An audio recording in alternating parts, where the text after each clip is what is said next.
Hello, hello, hello. This is Tamika, Seaton, President and CEO of Grow Your Nonprofit, where we help startups, small and stagnant nonprofits grow through fundraising strategies, strategic planning, and so much more.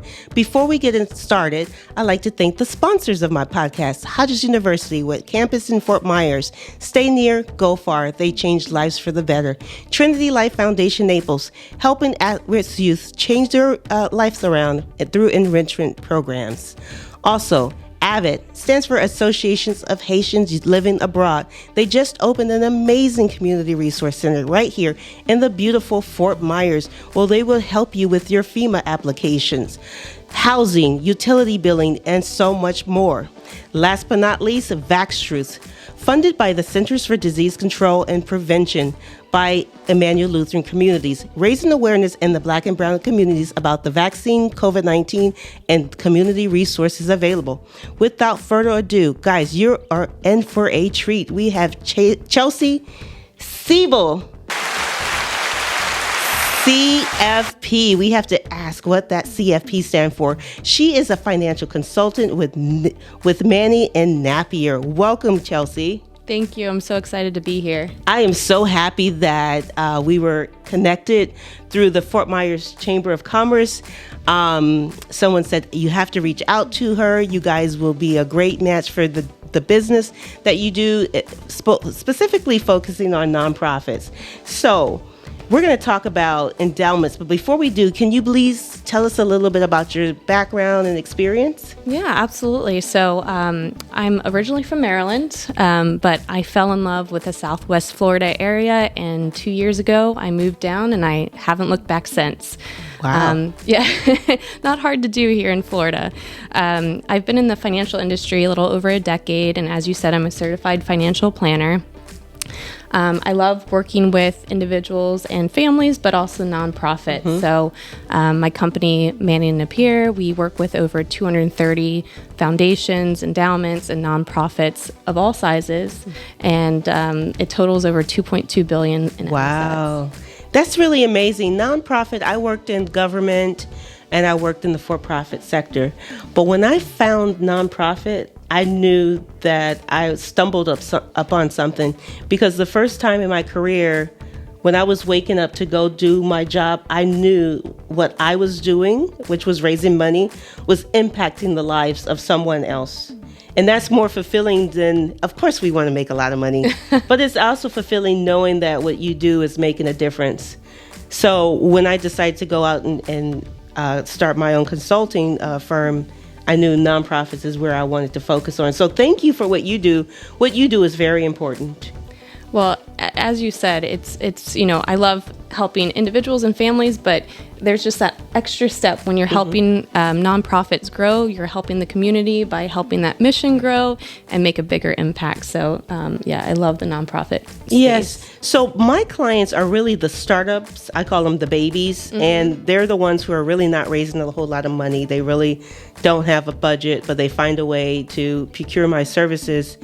And from the beginning, if I can convince them to change their mindset of opening an endowment, because thinking about long-term sustainability is very important, because even nonprofits who say they have a budget of a couple $100,000, they still don't think, because of their mindset, that they can afford an endowment. But when I think about luck is being prepared for an opportunity. So should one of your donors decide to leave you in their estate plans, you have a system in place to accept that gift. Yeah, absolutely. So, like you said, there's this misconception that you have to have a lot of money to start an endowment. With our firm personally, the minimum's $2,000, but really it just takes a sum of money to set aside, have good accounting principles, to be able to create an endowment. And why would someone start an endowment? There's so many various reasons, but I think in 2020, with the pandemic, it really brought that issue to light, because nonprofits have these events and the revenue producing events that unfortunately client-facing events just weren't possible. So that revenue stream dried up, and nonprofits really had to pivot, and they struggled. So it's nice to have that added diversification and revenue stream to help them out. Exactly, but we're not over the pandemic per se. It's our new normal. However, Hurricane Ian. Yes. A lot of nonprofits are canceling and are rescheduling their events. And what's so unfortunate about it all is that after the pandemic, we sort of created our own new normal, but everyone went back to doing the same live in-person events. And it was proven that you could actually raise more money doing virtual events or alternative methods of raising money. Why do you think that they want to just go back to these live events again?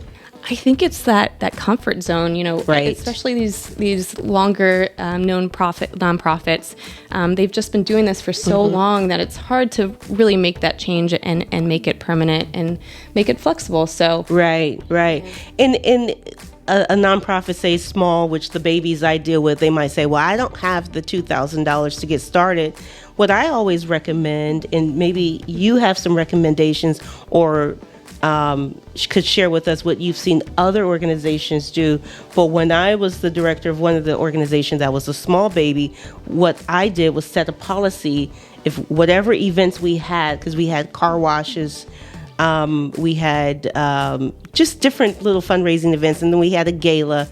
10% of the net proceeds will be set aside for our endowment. So until we build up that amount to open an endowment, or as we say we've already opened an endowment, just to continue putting money in that.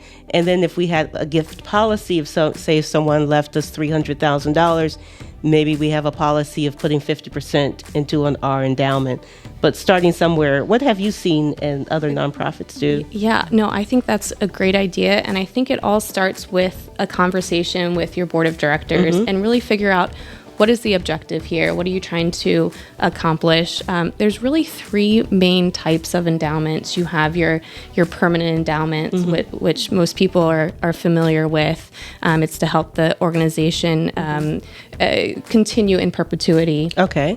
You have your quasi or board designated funds. They're a little bit less restrictive, so you have a little bit more flexibility. It's good for emergencies like hurricanes and pandemics and economic downturns. And then you have a term endowment, which, as the name indicates, is for a period of time. So there's different ways to structure it, and it's all goes back to what is your objective. But I think that's a great way to start, is just to say, let's set aside a certain amount, put it in, and then it can have the snowball effect, like you had mentioned. Once you have an endowment in place, donors know that they can put money to work, and they know it's going to the right place. And especially when it has some restrictions, they know that it won't be mismanaged. Right. I just actually learned something new. I didn't know that there were three types of endowments. So and I know you mentioned it depends on your needs, but is it possible, or have you seen organizations have all three types? Yeah, no, absolutely. I think it makes sense for a lot of organizations, because the permanent is so restrictive.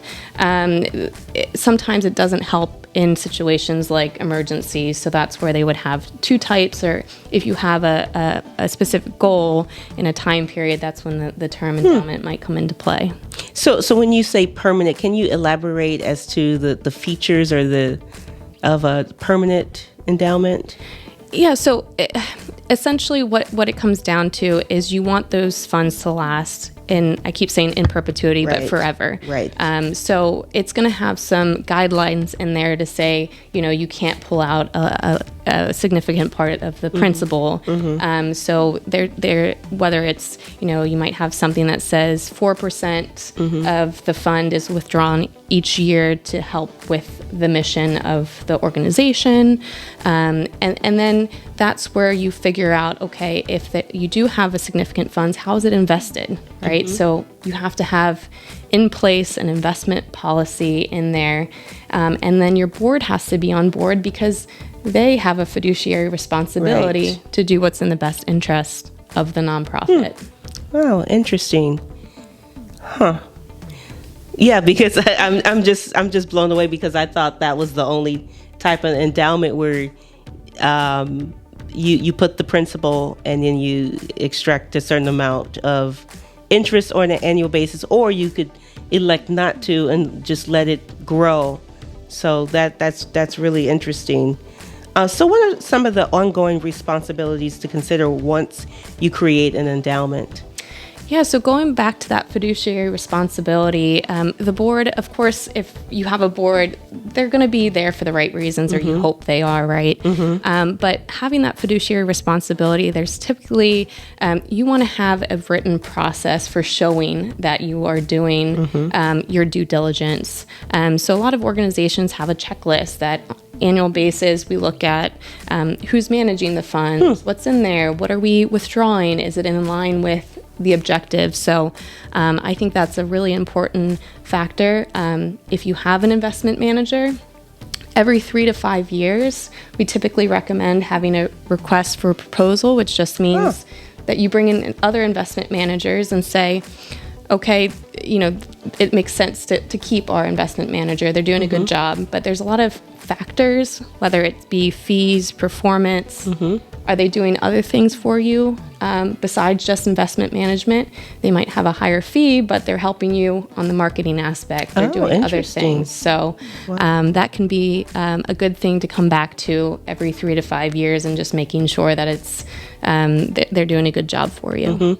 So does companies such as yours, if requested by the nonprofit, come out and say once a year, just give a report on performance and overall risk factor, that sort of thing? Yes, absolutely. And it should be a minimum of at least a year because you want to show performance. You want to show how the market is doing. We do a fiduciary monitoring report to show it to the board to show that it's doing what you want it to do. And, we can't control the financial market, right? Especially this year, it's been a tough market. But you want to just make sure that it's in line, and that's the key there. Very interesting. And it just goes to show of something that I preach, and I know a lot of savvy nonprofit consultants and savvy nonprofit executives and so forth on. You need to run your nonprofit like a business, right? Yes. So if we could really change the nonprofit, a lot of people don't like the word nonprofit because it gives the wrong connotation to every aspect of it, from executive pay to if an executive receives a bonus, that's like, oh. But in the for-profit sector, you get paid for performance. If you do well, the company does well, you raise more money, it's rewarded. And I'm not sure why that's not the same in the nonprofit world, because they have a really hard time attracting and retaining top talent. Top talent. And that's been the issue. I'm a member of the Association of Fundraising Professionals, Collier Lee branch, as well as a board member. And that was at our last board meeting, that was one of the topics is development professionals staying maybe 2 years and just moving around, because you have to quit your way up to the top. That's how you actually get a bump and raise, is by moving around. And some of them are just leaving the profession just altogether, and no one can figure out why. Yeah, and it can be tough because a lot of that job is building relationship with donors, and it's hard to do that within 10 years. Right. Especially with those bigger donors. So it is a key to growing these nonprofit organizations is to really establish that donor relationship. Right. And I let me see, where was I? I think I was giving a presentation somewhere, and I was mentioning not only your customers, because dating your customers and dating your donors in a sense. For example, before Hurricane Ian actually hit, I was reaching out to my clients. Hey, how are you doing? You guys boarding up your homes? Even after some I didn't get in contact with, I was texting, how did you fare? Is there anything I could do for you?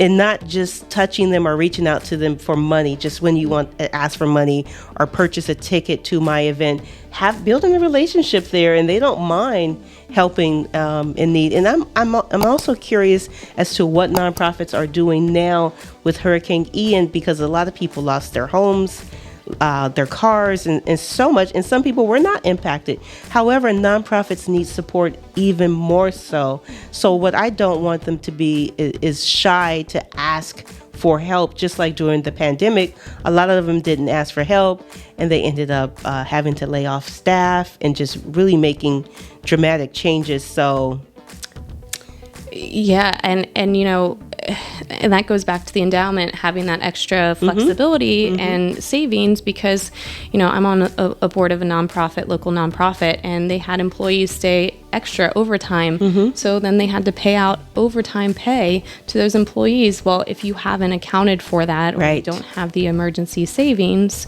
you're going to struggle. And like you said, it could lead to layoffs that you don't want to, because you need those personnel to be able to grow.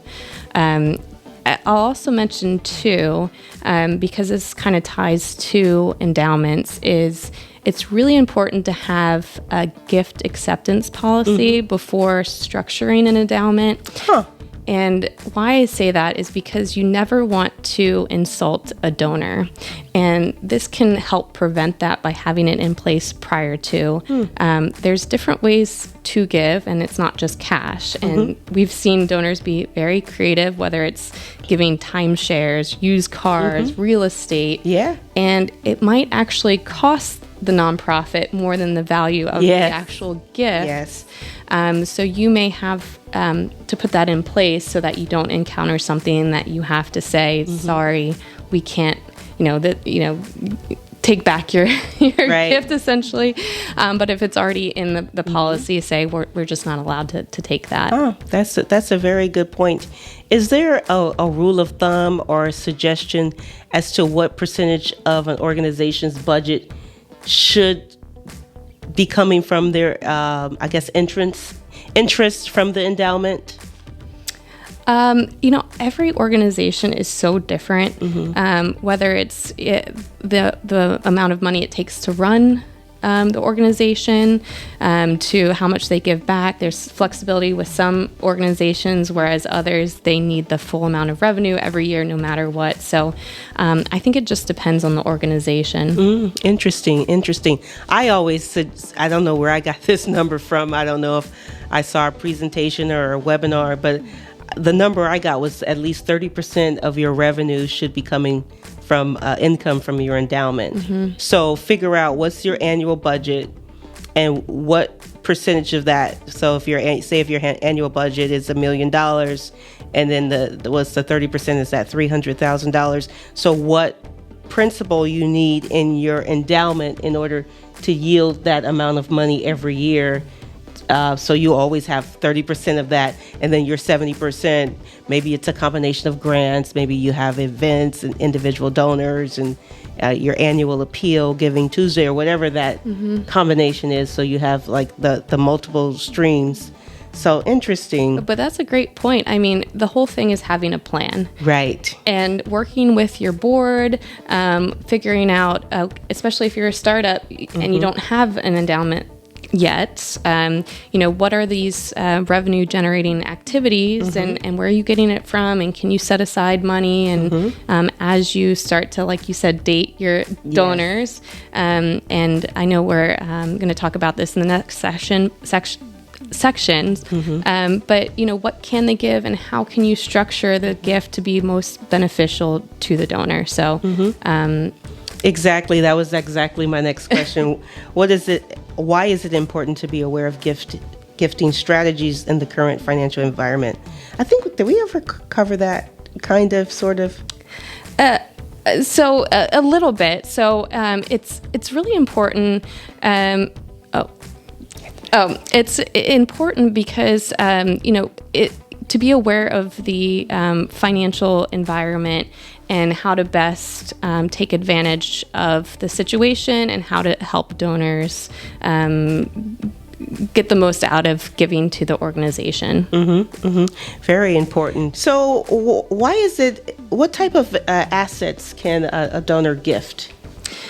Yeah, so there's many different types of gifts that investors can give, and it's important to know what the economic environment is, so you can be not only sensitive to the donor and what they might be experiencing, but really be able to offer some solutions that may be more tax favorable.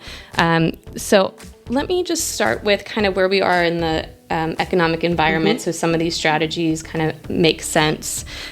So and it's all over the news, right? So we have this stubbornly high inflation that we're dealing with, which has resulted in the Fed increasing the rates very, very quickly.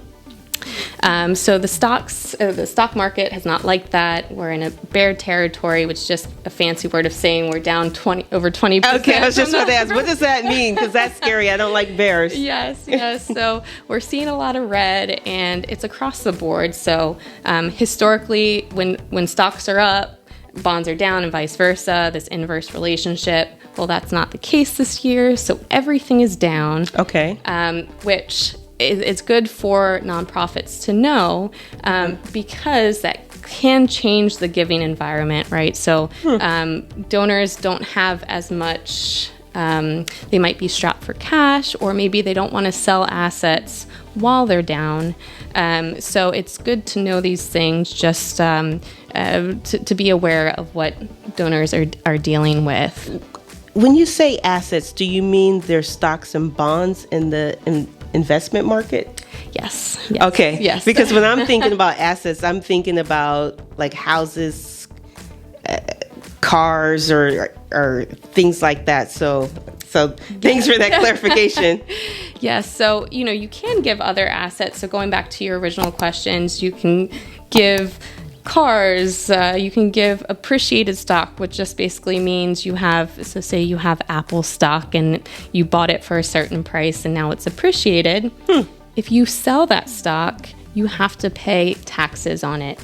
It's called capital gains taxes, and that's important to know too, because there's ways to give appreciated stock so that you don't have to pay those capital gains taxes. And I know a lot of wealthy companies or well-to-do companies such as Coca-Cola, they have their own foundation. The Bill and Melinda Gates Foundation, a lot of them have those foundations, and people would tend to look at family foundations and say, oh, wow, they're just so wonderful. No, they have these foundations because they either going to look like the good guy and donate it to charity and realize a tax benefit, or they're going to just give it to Uncle Sam. So with that said, tell me about win-win for both the donors and or foundations and the nonprofits, because when I was a fundraiser at a particular organization, I was in charge of the planned giving program, and I was not necessarily required to be very, very knowledgeable about the different vehicles, but that was always an uncomfortable conversation to even start. But you have to have some basic knowledge to at least let the donor know, because if you don't ask, you don't receive. So the donor will ultimately probably leave a nonprofit, because they usually have between 2 and 3 of favorite nonprofits in their estate plan. So if you never ask or you never have that conversation, perhaps they never considered you. But you have to know while you're having a conversation with them, just out and about, whether it's when they come in to volunteer, to listen to key things that that are life-changing. Perhaps someone lost their husband or their wife, or they don't have any family. They have this big house, they don't know what to do with. Those are some key things to really think about. And perhaps that donor is 86 years old. So, yes. And they've been volunteering for 5 years. And so that is a prime candidate for leaving that nonprofit and the estate plan. So I don't know if you could advise in this, but it's always been uncomfortable for me, and I know for others, to even have that conversation. Yeah, the more you know, like you said, the easier it is to have these conversations, because you really want to look at it that the donor wants to help, they want to give, but it's also your job to figure out how is it most beneficial to that individual. So, for example, if you have a donor that, like you said, unfortunately lost a spouse, they don't have children, they're a little bit older, and maybe they mentioned to you that they have a life insurance policy that they're thinking of getting rid of. That could be a great opportunity to open the conversation and say, what if we can find a way for you to get a deduction on that insurance policy, and maybe name us as beneficiary, and it can be a win-win situation. So there's a lot of planning techniques. There's, and this is where you line up the goals. So if a donor says, right now I just need an income stream, well, guess what? You can set up, there's all these and I won't get into it, but there's fancy terms of charitable gift annuity, CRUT, charitable lead trust. There's all these different planning techniques that you can decide, if they have children and they want gifts to ultimately go to children, but for right now you can give to the charity, and you structure it in a way that makes sense. And I was always taught, because I was a member of the Planned Giving Council as well, I was always taught that you have a third party like your company or a community foundation, you have that basic conversation, and if they want to further it, they take over. So the family doesn't come back to you and say, well, my father had Alzheimer's and you convinced him to leave all of the money to your nonprofit, and it keeps you out of trouble. And also those gifts such as if they want to leave the Picasso or some expensive art or something, that I'm not sure if your organization does that, but that's something that they could handle, and you don't have to necessarily be knowledgeable or have the tools or resources to handle all of those things that are in your gift acceptance policy. Yeah, so depending on what it is, if it's a very specific collector's item or art, you may have to get in touch with a specialist on that. But as an investment advisor, I have a fiduciary responsibility to do what's in the best interest of the client. If you see cognitive decline, that's something that you have to bring up and make sure to make note of that. I always encourage, unless an investor is against it, I try to have family conversations to make sure all parties are aware of what's going on, so there's not confusion upon passing what's going on, and try to explain that this is a benefit to the whole family. This is, restructuring assets to take advantage of different tax law changes and things that are going on. For example, retirement accounts, there were changes in the tax laws, so it's less beneficial to leave retirement accounts to non-spouse beneficiaries. You used to be able to stretch those over the lifetime of the beneficiary. Well, now you have to deplete those assets within 10 years. So it's not as favorable. So what if, you structure it so instead of leaving the bank account to the charity, you now leave the charity, the retirement account to the charity, and maybe the kids to the bank account. There's all sorts of ways that you can reorganize so that it's a win-win for everyone. Yes, those are the things that I'm not interested in. Anything that has to do with math and accounting and moving things around, I leave that to the experts. I have one last question before you wrap up. I love this conversation about sustainability and thinking outside the box. Unfortunately, from my experience and what I've seen, a lot of nonprofits don't want to have the conversation. They don't think they can do it. A lot of board members are not sophisticated enough to even comprehend this. because, as you know, boards are volunteer and they're retired executives, and they knew the way things used to be, and they're usually all male. And the mindset, I don't know if this is a Southwest Florida thing because I'm from Los Angeles, but the mindset I hear here, in my opinion, from my experience, is we've always done things this way. Let's not change. And, throughout my career, I've always tried to improve and elevate, be a change agent, and that was not always welcome. Hence, I'm on my own. But it's so unfortunate that more nonprofits are not having these conversations and think about long-term sustainability, because I know there's a lot of talk about the wealth shift in the next 15 or so years. And those donors, when they move on, their heirs may not find your mission something they want to donate to. So being complacent is not where they really should be.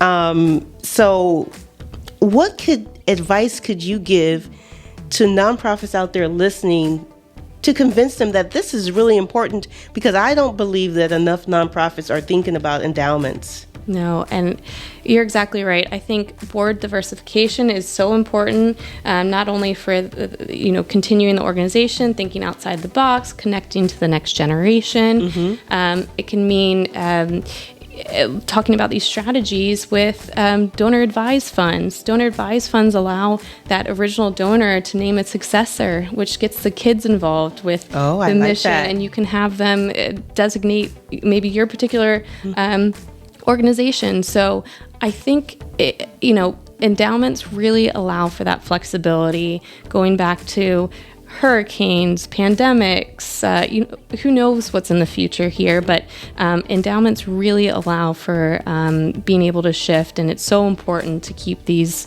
organizations going in perpetuity. Any last words for our audience, because you're so brilliant. So how could you have it all? Brilliance, beauty, and amazing. I'm going to come back every week. So any last words, any last advice or anything before you tell our audience how they can reach you for more questions? No, I just think don't get set in your ways. Explore other opportunities, because it's only going to help your organization. And there's so many things out there and so many people willing to help you meet those goals. So that would be my advice. Just don't keep doing what you're doing. Find ways to get outside that box. You hear that, guys? Get outside the box. I'm always preaching about mindset shift. We can never become complacent, because, as you know, the pandemic, now Hurricane Ian, and who knows what's next. My family say, well, how could you live there and they have hurricanes? Well, guess what? We know when the hurricane is coming. In California, you don't know when you're going to have a wildfire or earthquake. I would rather know. So if I want to go, I can go. So pick your poison, whether it's a typhoon, a hurricane, earthquake, a natural disaster. Mother Nature is going to come. You just don't know when. You just don't know when. Right. So Chelsea, tell our audience how they could reach out to you. Yeah, so you can reach me via email. It's C as in Charlie, SEIBEL at Manning, MANNING Napier, NAPIER.com. Or you can reach me on my cell phone, and that would be 239-237-6430. And you have a website? We do. It's manningandnapier.com, and you can, there's information about what we do and how we help individuals, families, and nonprofits. Well, Chelsea, thank you so much. You've shared so much of your valuable information with our audience. I hope it resonated with at least one nonprofit who is going to go out and do something, even if it's just research more information about endowments, and even consider getting started, even if it's next year. Have a plan in place. I strongly believe in strategic planning that really maps out all of their long-term and short-term goals, even if it's out to the 5-year horizon. So again, thank you so much for taking the time out of your busy schedule, even after Hurricane Ian, to come share your knowledge with our audience. Thank you so much. Thank you so much for having me. It's been a pleasure.